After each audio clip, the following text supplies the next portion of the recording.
अस्सलाम वालेकुम एवरीवन। आज हम डिस्कस करेंगे रोमन लिटरेचर को, और प्रीवियस वीडियो में मैंने ग्रीक लिटरेचर को डिस्कस कर दिया है। अगर आपने वो नहीं देखा तो पहले उसको देख लें ताकि आपको इसकी समझ आ जाए।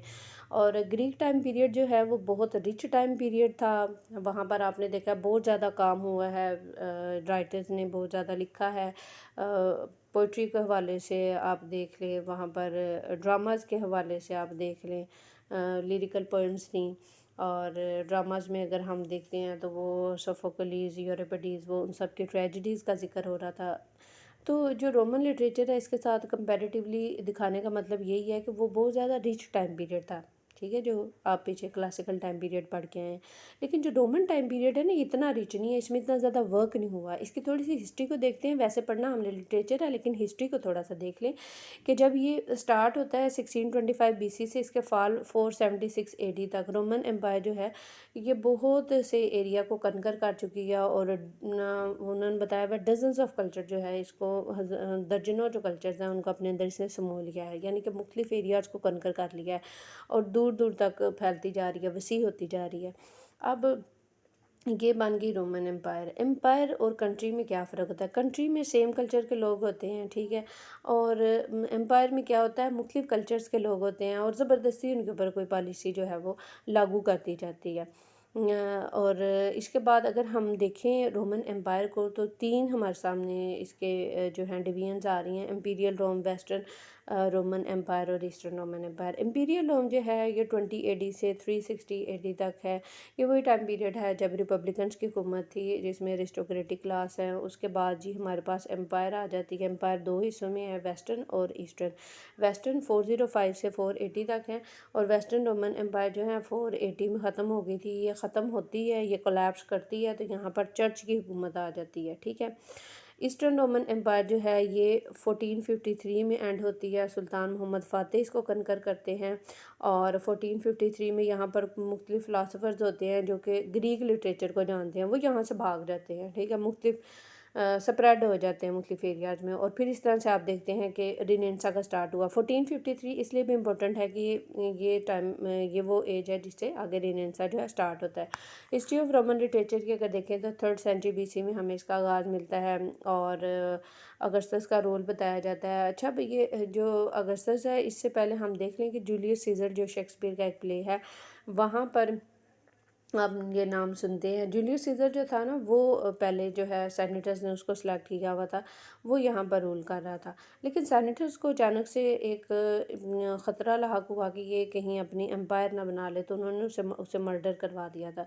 अच्छा, उसके बाद अगस्तस और हमारे सामने जो है एंटनी आते हैं, जो उसके अपने नेफ्यू होते हैं, वो यहाँ पर रूल करते हैं। और फिर अगस्तस और जो है हमारे सामने एंटनी है। एंटनी जो है इसे फिर मिस्र भेजा जाता है। वहाँ पर एक लड़की होती है क्लियोपेट्रा, ये उसके लव में पड़ जाता है, और उसके साथ मिलके इधर अगस्तस के साथ जंग कर की तैयारियाँ करता है, और फिर अगस्तस जो है फाइनली वो विन कर जाता है। लैटिन इस इरा की मेन लैंग्वेज है। जिस तरह वहाँ पर हमने ग्रीक देखी थी, तो ग्रीक भी यहाँ पर बोली ही जा रही थी अभी तक, लेकिन जो मेन ज़्यादा डोमिनेंट लैंग्वेज थी वो लैटिन थी। और लैटिन जो है इसका अगर हम मज़ीद देखें तो जो हमारे सामने ओल्ड ग्रामर के रूल हैं वो लैटिन से ही डिराइव्ड हुए हैं, जिसको हम प्रिस्क्रिप्टिव ग्रामर भी कहते हैं। अच्छा जी, जिस तरह पुराने टाइम पीरियड में डोमिनेंट जॉनरा था ड्रामा, यहाँ पर डोमिनेंट क्या है? पोइट्री है, यानी कि वो ड्रामा के लिए मशहूर है इधर, और ये पोइट्री के लिए। पोइट्स यहाँ पर तीन ही हमारे पास मशहूर आ रहे हैं: वर्जिल है, होरेस है, और ओविड है। वर्जिल जो है इसने एपिक पोएम लिखी थी, एनियड, ठीक है। जिस तरह पिछली एज में हमने एक पढ़ा था ना, एपिक राइटर होमर था, इस तरह यहाँ पर वर्जिल है और उसने क्या लिखी है? एनियड। एनियड में हीरो जो है वो एनीस है, और इसके जो है हिस्टोरिकल इवेंट्स डिस्कस किए हैं। होरेस ने जो है ये कलेक्शन लिखी हैं लिरिकल पोइम्स की, जिन्हें ओड्स कहते हैं। और होरेस ने स्टाइल्स भी लिखे हैं और पिस्टल्स भी लिखे हैं। पिस्टल्स लेटर्स को कहते हैं। लेटर जो है ये भी एक जॉनरा है, लेटर राइटिंग भी।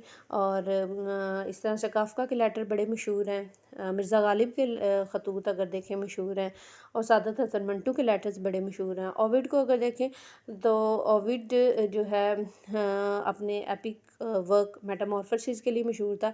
मेटामॉर्फोसिस को अगर आपने समझना हो तो आप ये समझ लें कि रिलीजियस वर्क था, ठीक है। इसमें दुनिया के बनने से लेकर आगे जब जूलियस सीज़र जो है उसको ایک گاڈ بنایا گیا تو تب تک کی باتیں کی گئی ہیں۔ اور اس کے علاوہ جو یہ اووڈ ہے اس نے لو پوئمز بھی لکھی ہیں۔ میٹامورفوسس فرانز کافکا نے بھی لکھا ہے، لیکن وہ ناولہ ہے، اور یہ میٹامورفوسس جو ہے یہ ایپک پوئم ہے۔ یہ ان کا فرق ہے، ایک تو ٹائم لائن کا فرق ہے کہ اس ٹائم پیریڈ میں لکھی گئی ہے اور اس کا ٹائم پیریڈ الگ آ جاتا ہے، اور دوسرا ہم اس میں ژانرا وائز بھی ڈفرینس دیکھ سکتے ہیں۔ اچھا جی، آگے ورجل کو دیکھیں۔ ورجل جو ہے رومن پوئٹ ہے، اس کے کام میں کون کون سے آ رہے ہیں؟ ایکلاگس ہے، جارجکس ہے اور اینیڈ ہے۔ ایکلاگس جو ہے اس کو اگر ہم دیکھیں تو لینڈسکیپ کے بارے میں ہے، اور جارجکس جو ہے یہ 4 بک پوئم ہے اور زراعت کے بارے میں، ایگریکلچر کے بارے میں ہے۔